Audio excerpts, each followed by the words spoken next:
Hello guys, radii காசையில் அடுத்ததாக என்ன நடக்க போகுதுன்னு சொன்னால் மனோஜுக்கு கல்யாணம் தான் நடக்க போகுது. அது எப்படி நடக்கிறதுக்கு வாய்ப்பு இருக்குது? அதுதான் மனோஜுக்கு டிவோர்ஸ் ஆகலையேன்னு சொன்னால் டிவோர்ஸ் ஆச்சுதோ ஆகலையோ மனோஜை பொறுத்த வரைக்கும் இன்னொரு கல்யாணம் பண்ணணும் என்ற மாதிரி இருக்கிறாங்க. இதுக்கு விஜயா உடந்தையாக இருக்கிறாங்க.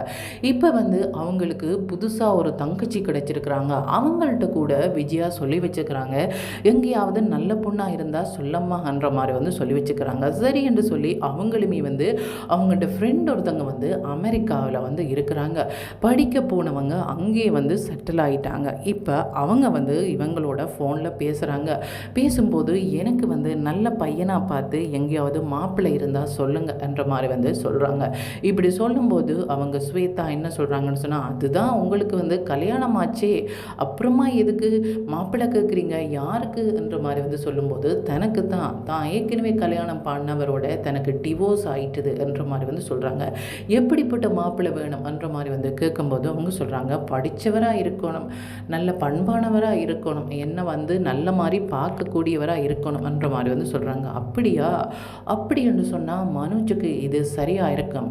மனோஜுமே டிவோர்ஸ் எடுக்க போகிறாங்க தானேன்ட்டு இந்த சந்தோஷமான விஷயத்தை வீட்டில் போய் சொல்லலாமேன்ட்டு இங்கே விஜயா வீட்டுக்கு வராங்க.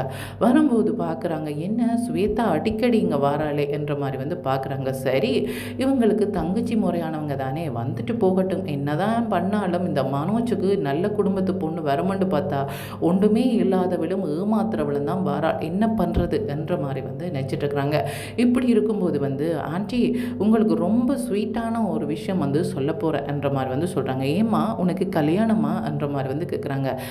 கல்யாணம் தான் ஆண்டி, ஆனால் எனக்கு இல்லை என்ற மாதிரி சொல்கிறாங்க. யாருக்கு?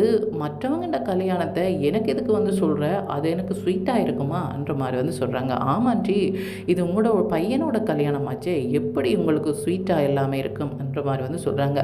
இப்படி சொன்னோன்னே விஜயா தூரத்தில் இருந்த விஜயா ஓடி ஸ்வேதாக்கு பக்கத்தில் உட்காந்துருக்குறாங்க. என்னம்மா சொல்கிற, யாரை பற்றி? மனோஜியா சொல்கிற? எப்பம்மா யாரம்மா கல்யாணம் பண்ண வர போகிறாங்க, அவனுக்கு இன்னும் டிவோர்ஸ் ஆகலைன்னு இவங்க சொல்லிட்டு இருக்கிறாங்களே, எப்படியம்மா இதெல்லாம் சாத்தியம் என்ற மாதிரி சொல்கிறாங்க.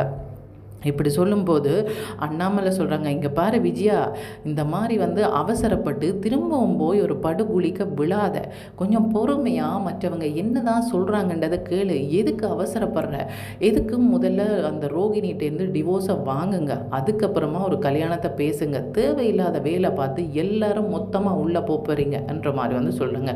இங்கே பாருங்கள், மனோஜுக்கு டிவோர்ஸ் எல்லாம் கிடைச்சிடும், அப்படி கிடைக்காட்டிலுமே அவன் சேர்ந்து வாழ போகிறதில்ல, அதனால் அந்த பாலர்காரியை பற்றியெல்லாம் நீங்கள் பேச வேண்டிய அவசியம் இல்லை, எதுக்கு திரும்ப திரும்ப அவளை பற்றியே பேசிச்சு என்னை இரிட்டேட் பண்ணுறீங்க என்ற மாதிரி சொல்கிறாங்க. என்ன பண்ணுறது, இதுவரைக்கும் அந்த ரோகிணி தானே மனோஜோட ஒய்ஃபாக இருக்கிறா, இன்னும் டிவோர்ஸ் ஆகலே, அப்படின்னு சொன்னால் அவளை பற்றி தானே பேசி ஆகணும், புதுசாக ஒருதியை பேசி என்ன பிரயோசனம் என்ற மாதிரி சொல்கிறாங்க. இப்படி சொல்லும்போது அவர் கிடக்கிறாரு, நீ சொல்லம்மா, நீ யாரை பற்றி சொல்ல வந்தா, யார் உன்னுடைய ஃப்ரெண்டா இல்லை சொந்த பந்தமா, அதுவும் மனோஜுக்கு தங்கச்சி இல்லாதவங்களா இருக்கணும், ஒருவேளை நீ தங்கச்சி என்று சொன்ன மாதிரி இனிமேல் பார்க்க போகிறவங்களும் தங்கச்சி என்று சொல்லிட போகிறாங்க என்ற மாதிரி சொல்கிறாங்க. அதுக்கு வாய்ப்பே இல்லை, அவங்க சொந்தமே இல்லை, அவங்க எனக்கு தெரிஞ்சவங்க, என்னுடைய ஃப்ரெண்டு தான், அமெரிக்காவுக்கு படிக்க போகணுன்னா அங்கேயே அவங்க கூட படிக்கிறவங்களை லவ் பண்ணி கல்யாணம் பண்ணி அங்கேயே செட்டில் ஆகிட்டாங்க. என்னம்மா இது, மனோஜுக்கு கல்யாணம் பண்ணா அதுக்கப்புறமா அவங்க கல்யாணம் ஆகி செட்டில் ஆகிட்டாங்கன்ற மாதிரி சொல்கிற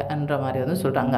அதுதான் ஆண்டி, அவங்களுக்கு டிவோர்ஸ் ஆகிட்டது, அவங்க ரொம்ப படித்த ஒரு மாப்பிள்ளை தான் தேவைன்னு சொல்கிறாங்க, அது மனோஜுக்கு செட் ஆகுமென்று நான் நினைக்கிறேன், அதனால தான் நான் இதை பற்றி பேச வந்தேன்ற மாதிரி சொல்கிறாங்க. இப்படி சொல்லும்போது மனோஜ் கேட்குறாங்க, அதுதானே நான் படித்த படிப்புக்கு அமெரிக்காக்காரி தானே வருவா, அது எனக்கு தெரிஞ்ச விஷயம் தானே என்ற மாதிரி சொல்கிறாங்க. அப்படி சொல்லும்போது முத்து சொல்கிறாங்க, ஆமாம்மா, இதுக்கு முதல்ல மலேசியாக்காரி வந்தால் அவவே இன்னும் போகலை, அதுக்கிடையில் இப்போ அமெரிக்காக்காரி வர போகிறாவா, அவள் இத்தனை நாளைக்கு நானும் பார்க்குறேன் என்ற மாதிரி சொல்கிறாங்க. அம்மா பாருங்கம்மா, இவனோட பொறாமையை, இவன் ஒரு சாதாரண டிரைவர் தானே, அவனுக்கு அப்படித்தானேடா பொறாமை இருக்கும் என்ற மாதிரி விஜயா சொல்கிறாங்க. ஓ, நீங்கள் பண்ணுறதை பார்க்கும்போது எங்களுக்கு பொறாமையாக தான் இருக்குது, என்ன பண்ணுறது, காலையிலேருந்து சாயந்தரம் வரையும் பொண்ணு பார்க்குறீங்க, ஆனால் சட்டப்படி உங்களுக்கு டிவோர்ஸ் ஆகலை என்ற மாதிரி வந்து சொல்கிறாங்க. எதுக்குடா இப்போ தேவையில்லாமல் அவளையெல்லாம் எனக்கு ஞாபகப்படுத்துகிற, அதெல்லாம் ஆயிடும் என்ற மாதிரி வந்து சொல்கிறாங்க. அப்படியா, அதையும் பார்க்கலாம். அந்த ரோகிணியை பார்த்தா அவ்வளோ சீக்கிரம் உனக்கு டிவோர்ஸ் தர மாதிரி தெரியலை, பார்த்து கடைசியில் வந்து 2 பேர்கிட்டையும் அடி வாங்க போகிறேன் என்ற மாதிரி வந்து சொல்கிறாங்க. இப்படி இருக்கும்போது அவங்க என்ன சொல்கிறாங்கன்னு சொன்னால், விஜயா இங்கே பாரு மனோஜ், எனக்கு பாஸ்போர்ட்டே இல்லை, சீக்கிரமாகவே ஒரு பாஸ்போர்ட் எடுக்கணும். ஏனென்று சொன்னால் அடிக்கடி என்னோட மருமகளை பார்க்குறதுக்கு நான் அமெரிக்கா போக வேண்டியிருக்கும். இங்கே பாருங்கள், நீங்களே உங்களோட வேலையை பார்க்கக்கூடிய மாதிரி மாற்றிக்கொள்ளுங்க உங்களை என்ற மாதிரி வந்து அண்ணாமலையை பார்த்து சொல்கிறாங்க. ஏன் விஜயா, இதுவரை நீ ஏதாவது பண்ணிட்டா இருக்கிற? இங்கே நீ வந்து எங்கேயாவது கோயிலுக்கு போவ, அல்லது போனால் அந்த பார்வதி வீட்டுக்கு போவ, இல்லைன்னு சொன்னால் மீனாவோட பிரச்சனை பண்ணிட்டு இருப்ப, இதைத்தானே பண்ணுவ. இதை தவிர வேறு என்ன பண்ணியிருக்கிற? ஏதோ நீ தான் இங்கே எல்லாம் சமையல் வேலை பார்த்து, பசங்களுக்கு என்ன தேவைன்னு பார்த்து, எனக்கு என்ன தேவைன்னு பார்த்துட்டு இருக்கிற மாதிரி எல்லாம் உன்னோட பேச்சை பார்த்தா இருக்குது. உன்னை பார்க்குறதுக்கு தான் இங்கே இருக்கிறவங்க இருக்கிறாங்களோடைய, நீ யாரையும் பார்த்ததில்லை என்ற மாதிரி வந்து சொல்கிறாங்க. இங்கே பாருங்கள், இப்போ என்னுடைய தராதரம் வேறு. நான் அமெரிக்கா பொண்ணை வந்து மருமகளாக வந்து எடுக்க போகிறேன். அப்படி இருக்கும்போது நான் அடிக்கடி அமெரிக்கா போக வேண்டியிருக்கும். என்னுடைய பையனும் பிஸ்னஸ் செலவில் அங்கே போக வேண்டியிருக்கும் என்ற மாதிரி வந்து சொல்கிறாங்க. அம்மா இங்கே பாருங்கம்மா, அமெரிக்கா பொண்ணையெல்லாம் கல்யாணம் பண்ணதுக்கப்புறமா இந்த வீட்டிலெல்லாம் நான் இருக்க மாட்டேன். அது எனக்கு வந்து மரியாதை இல்லை. அதுக்கப்புறமா நான் அமெரிக்காவில் தான் இருப்பேன். நீங்கள் தேவைன்னா அடிக்கடி அங்கே வந்துட்டு போங்க, மற்றவங்க எல்லாம் இங்கேயே இருக்கட்டும் என்ற மாதிரி வந்து சொல்கிறாங்க. ஆமாடா, அது நல்ல ஐடியா தான் என்ற மாதிரி வந்து சொல்கிறாங்க. இப்படி சொல்லிவிட்டு, அது சரியம்மா, அந்த பொண்ணு வசதியான பொண்ணா, அல்லது வந்து வசதி இல்லாமல் மனோஜோட வருமானத்தை பார்க்குற பொண்ணான்ற மாதிரி வந்து சொல்கிறாங்க. என்ன ஆண்டி, அவங்க வந்து அமெரிக்காவில் இருக்கிறாங்க, அமெரிக்கன் சிட்டிசன், அவங்க வந்து வேலை பார்க்குறாங்க. அப்படி இருக்கும்போது வந்து அவங்ககிட்ட பணம் இல்லாமல் இருக்குமா? அவங்ககிட்ட தாராளமான பணம் இருக்குது. வேலை இல்லாத மாப்பிள்ளையாக இருந்தாலும் பரவாயில்ல, அங்கே போய் வேலை பார்க்கலாம், படித்தவராக இருந்தால் காணுமென்ட்டு தான் அவள் சொல்கிறா என்ற மாதிரி வந்து சொல்கிறாங்க. அம்மா அப்படின்னு சொன்னால் சரி, என்னுடைய ஸ்டோர் ரூமை வந்து என்னுடைய ஃப்ரெண்ட்கிட்ட வந்து பொறுப்பாக கொடுத்துடலாம், எல்லாது போனால் யாருக்காவது விற்றுலாம்ன்ற மாதிரி வந்து சொல்கிறாங்க. ஏண்டா, அது என்ன உண்ட பணத்திலேயாடா அந்த ஸ்டோர் ரூம் வந்து ஆரம்பித்தது? அப்பாவோட பணத்தில் ஆரம்பித்தது. விற்றா வந்து அப்பாட்ட அந்த பணத்தை மொத்தமாக கொடுக்கணும், சரியா? அதை முதல்ல ஞாபகம் வச்சுக்கொள்ளு என்ற மாதிரி வந்து சொல்கிறாங்க. நான் வந்து அமெரிக்கா போகிறதுக்கெல்லாம் பணம் தேவைப்படும், அதை வேணுமென்று சொன்னால் உன்னோட வருங்கால மனைவியிட்ட வேண்டிக் கொள்ளு, அல்லது நீ உழைச்சி சம்பாதிச்சு வச்சிருப்பா இல்லையா, அதை கொண்டு போ. தயவு செய்து இந்த ஸ்டோர் ரூமை விற்றுட்டு போகிறன்ற கதை மட்டும் வேண்டாம், அது அப்பாண்ட சொத்து, அப்பா பார்த்து கொள்வாங்க என்ற மாதிரி வந்து சொல்கிறாங்க. என்னம்மா இவன் எப்படி சொல்கிறான்? நான் அமெரிக்கா பண்ணணுன்னா பார்த்தீங்களா இவன் பொறாமை எப்படி வந்துடுதுன்னு சொல்லி, அவன் கிடக்கிறான் விடடா அப்படின்ட்டு இவங்க பாட்டுக்கு பேசிகிட்டு இருக்கிறாங்க. எங்கள் பாரம்மா, அம்மா பொறுத்த வரைக்கும் நல்ல வசதியான பொண்ணாக இருக்கணும், நிறைய பணம் வச்சுருக்கணும், அப்படி இருந்தால் தான் மனோஜுக்கு கட்டி வைப்பாங்க. அவள் அந்த மாதிரி ஒரு பொண்ணை தான் தேடிட்டு இருக்கிறா. முதல்ல அது இருக்காண்டு தான் நீ பார்க்கணும் என்ற மாதிரி வந்து முத்து சொல்கிறாங்க. ஆமாம்மா, அதெல்லாம் நல்லா இருக்குது என்ற மாதிரி வந்து சொல்கிறாங்க. அப்படி சொல்லும்போது மனோஜ் என்ன சொல்கிறாங்கன்னு சொன்னால், ஆமாம், என்னுடைய தராதரத்துக்கு வசதியான பொண்ணு, படித்த பொண்ணு, அமெரிக்கன் சிட்டிசன் பொண்ணு தான் எனக்கு கிடைப்பா. உனக்கெல்லாம் அப்படியெல்லாம் கிடைக்காது. உனக்கு இந்த மாதிரி ஒரு பூக்காரி அந்த மாதிரி தான் கிடைக்கும். அதுதான் பாத்தியே என்ற மாதிரி வந்து சொல்லும்போது, இங்கே பாரு, மீனா பற்றியெல்லாம் பேசாத. மீனா தான் உழைச்சி சம்பாதிச்சதில் தான் சாப்பிட்டுட்ருக்குறா. உன்னை போல அப்பாண்ட பணத்தை கொண்டு போய் ஸ்டோர் ரூம் போட்ட மாதிரி அவள் கொண்டு போய் தன்னுடைய அம்மாண்ட பணத்தை கொண்டு போய் பூக்கடை வச்சுட்டு இருக்கல என்ற மாதிரி வந்து சொல்கிறாங்க. ஆமாம்மா, பெரிய பூக்கடை என்ற மாதிரி வந்து விஜயா சொல்கிறாங்க. இப்படி இருக்கும்போது வந்து விஜயா வந்து ரொம்ப சந்தோஷப்படுறாங்க. ரோகிணியை பற்றின எண்ணமே அவங்களுக்கு இல்லை, பையனுக்கு என்ன டிவோர்ஸ் ஆகலைன்ற எண்ணமே அவங்களுக்கு இல்லை. இன்னொரு கல்யாணத்துக்கு அவங்க ரெடி ஆகிட்டாங்க.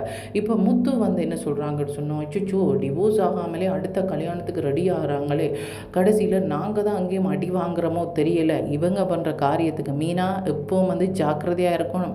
இவங்க என்னென்ன காரியம் பண்ணுறாங்களோ தெரியல. ஸ்வேதா இங்கே பாரு, டிவோர்ஸ் எடுக்கிறதுக்கு முன்னாடி இவங்களோட பேச்சு அவங்களோட பேச வேண்டாம்ன்ற மாதிரி வந்து சொல்கிறாங்க. இல்லை நான் வீடியோ காலில் அந்த பொண்ணோட பேச போகிறேன்ற மாதிரி வந்து மனோஜ் சொல்கிறாங்க. எது வீடியோ காலில் பேச போறியா?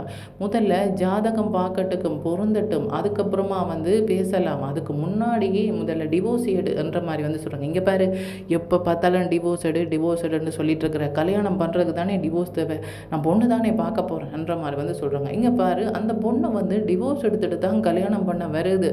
நீ எதுக்கு தேவையில்லாமல் இப்படியே வந்து அவசரப்படுற? தயவு செய்து தயவுசெய்து ஒரு பொண்ணு வாழ்க்கையில் வந்து விளையாடாத என்ற மாதிரி வந்து சொல்கிறாங்க. இவன் எதுக்குங்க எங்கட பிரச்சனையில் வாரான்ன்ற மாதிரி வந்து விஜயா வந்து முத்துவை பற்றி வந்து அண்ணாமலைகிட்ட சொல்கிறாங்க. இங்கே பாரு, அவன் சரியாக தான் சொல்லிட்டு இருக்கிறான். என்ன பிரச்சனையை நீங்கள் உருவாக்கிட்டு வந்துடுவீங்க, அதுக்கப்புறமா அந்த பிரச்சனைக்குள்ளே போய் மாட்டுப்பட்டு தவிக்கிறது முத்துவும் மீனா தான். நீங்கள் பாட்டுக்கு ஏதாவது பிரச்சனையை உருவாக்கிட்டு வீட்டில் வந்திருப்பீங்க, அதுக்கப்புறமா அதுக்கு ரெண்டுமா தான் எல்லா இடம் அலைஞ்சு திரிகிறது. அதனால தான் அதில் வந்து எச்சரிக்கையாக சொல்கிறாங்க என்ற மாதிரி வந்து சொல்கிறாங்க. எப்படி இருக்கும்போது வந்து சுருதி வந்து மீனாவுக்கு கால் பண்ணுறாங்க. மீனா ஒருக்கா ரெஸ்டாரண்ட்டுக்கு வர முடியுமான்ற மாதிரி வந்து சொல்கிறாங்க. சரி வந்துடுறேன்ற மாதிரி வந்து சொல்லிவிட்டு சுருதின்ற ரெஸ்டாரண்ட்டுக்கு மீனா போனால் அங்கே சுருதி என்ன சொல்கிறாங்கன்னு சொன்னால், இந்த நீத்து பண்ணுற காரியத்தை பார்த்தீங்களா, ரவின்ற பேரில் ஒரு பூக்கடை ஆரம்பிச்சுட்டு அந்த இன்விடேஷனை எனக்கு அனுப்பி வச்சுருக்கிறா, என்ன நினச்சிருக்கிறா இவான்ற மாதிரி வந்து சொல்கிறாங்க. இங்கே பாருங்கள், இந்த இந்த பூக்கடைக்கு வந்து திறப்பு விழாக்கு நீங்கள் ஒன்றும் போக வேண்டிய அவசியம் இல்லை. அது மட்டும் இல்லாமல் இதை பற்றி ரவிகிட்ட சொல்லி பிரச்சனைப்படாதீங்க, பேசாமல் விட்டுடுங்க என்ற மாதிரி வந்து சொல்கிறாங்க. ஆமாம்மா, நான் இதுக்கு ரவிகிட்ட சொல்ல போகிறேன் என்ற மாதிரி வந்து சொல்லும்போது ரவி கேட்குறாங்க, எதுக்கு அண்ணியை கூப்பிட்டுருந்தா எதுக்கு வந்தாங்க என்ற மாதிரி வந்து கேட்கும்போது, இல்லை சும்மா தான் வந்தாங்க என்ற மாதிரி வந்து சொல்கிறாங்க. அதுக்கப்புறமா அவங்க என்ன பண்ணுறாங்கன்னு சொன்னால், அந்த இன்விடேஷனை கிழித்து டஸ்ட்பினில் போட்டுடுறாங்க. இவ்வளோ துணிச்சல் இருந்தால் அவன் என்னுடைய ரெஸ்டாரண்ட்டுக்கே வந்து இந்த இன்விடேஷன் காட்ட அனுப்புவாங்க என்ற மாதிரி வந்து நினைக்கிறாங்க. அப்படி இருக்கும்போது மீனா என்ன சொல்கிறாங்கன்னு சொன்னால், தயவு செய்து இதை பற்றி எதையுமே யோசிக்காமல் பேசாமல் விட்டுடுங்க. அவங்க எத்தனை பூக்கடையாவது வந்து ரவின்ற பேரில் ஆரம்பிக்கட்டும், ஆனால் நீங்கள் அங்கே போகவும் வேண்டாம், அதை பற்றி கேட்கவும் வேண்டாம்ன்ற மாதிரி வந்து சொல்லிட்டாங்க. சரி மீனா, நாங்கள் வந்து கவனிக்காமல் விட்டுறேன்ற மாதிரி வந்து சொல்கிறாங்க. இப்படி இருக்கும்போது வந்து சிந்தாமணி என்ன பண்ணுறாங்கன்னு சொன்னால், மீனாவை இல்லாமல் பண்ணணும். மீனாவுக்கு வந்து ஆதரவு அதிகரித்து கொண்டே போகுது, அவங்களுக்கு தான் வந்து ஓட்டு அதிகமாக விழப்போகுது, அதனால் அவங்கள இல்லாமல் பண்ணணும்னுட்டு ஒரு ரவுடியை கூப்பிட்டு அவங்களுக்கு பணம் கொடுத்து அனுப்புகிறாங்க.